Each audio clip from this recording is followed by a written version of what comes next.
Spring is rounding the corner in South Dakota.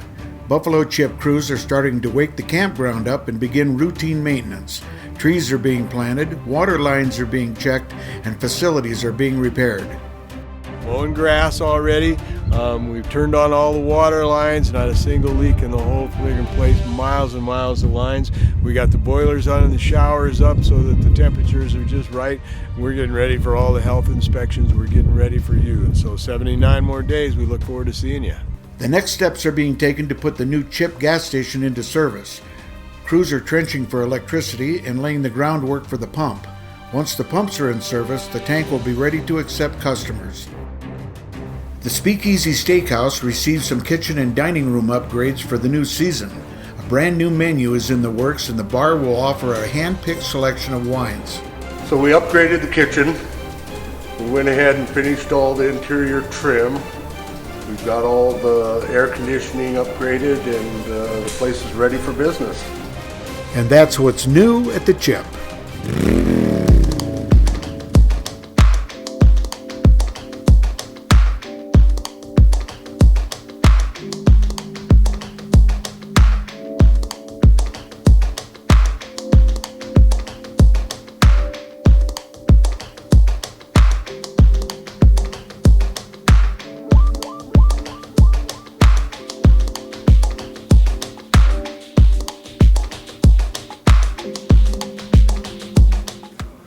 What's up? We are Blink 182, and we cannot wait to see you at the legendary Buffalo Chip in Sturgis on August 10th.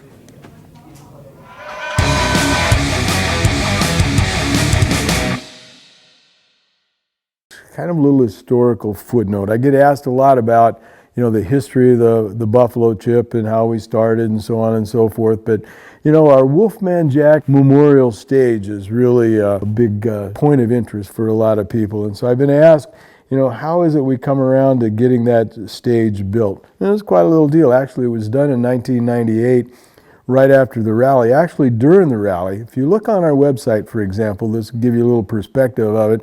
There's a picture there. You'll see a guy with a guitar leaning forward into the wind, right? And his hair blowing straight back. That was 45-mile-an-hour winds blowing on our old stage, and that was Leonard Skinner playing, which was the first time that we ever had Skinner here.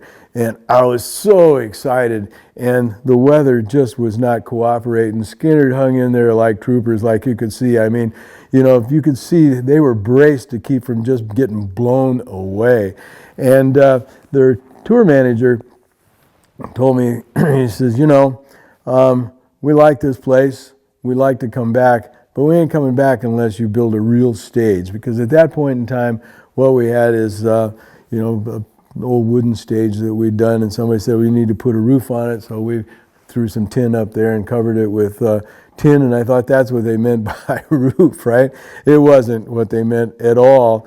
And so I promised them that they'd come back, the next year there'd be a new stage there.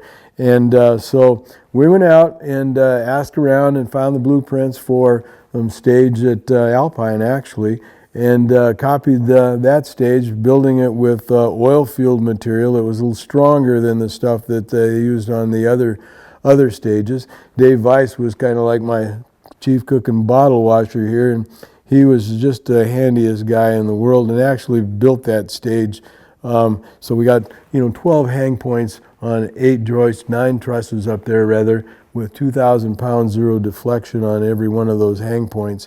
And when Skinner had come back the next year, they looked up and looked around and said, geez, why such overkill? And I thought, because I didn't ever want to have another tornado blow the roof off of our stage, and I didn't ever want to hear a band come and say that they needed a better stage. So we had, the biggest stage, the most solid stage, and actually the other thing about that stage is a lot of the pieces for that stage, and it wasn't the oil field pipe that we built the braces of, the rest of that stuff came from a bridge that used to span the Belfouche River at Fruitdale. It was built in 1903 when Teddy Roosevelt was doing the first public works project out there and built the reservoir at the Belfouche Reservoir. So it's got quite a little history. So a lot of that stage came from that bridge that was built in 1903. And so, you know, you look back and I think about it, it rained 23 consecutive days in June when we were trying to finish that stage, and we were trying to deliver cement because the anchors for the piers for those support posts of the stage are 13 feet deep and 36 inches in diameter. And they were filled with water, of course, right? Because it was raining and because it was just a mess. And at one time we had 8 cement trucks stuck at once right in what is now our amphitheater. It was just a friggin' miracle that we ever got done, but absolutely worth it. The Prince of Darkness is here, founding member of Black Sabbath, Ozfest, and the godfather of heavy metal. Ron Woodruff presents Ozzy Osbourne after Super Hooligan Flat Track Racing at the Sturgis Buffalo Chip. All my life I've been over the top. I don't know what I'm doing. All I know is I don't want to stop. A night you won't want to stop. Bark at the moon.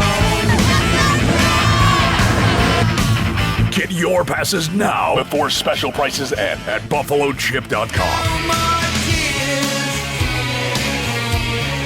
No more. Ozzy Osbourne after Super Hooligan Flat Track Racing, Wednesday, August 9th at the legendary Buffalo Chip. Mama, I'm coming home. Presented by Geico Motorcycle. It's the best party anywhere.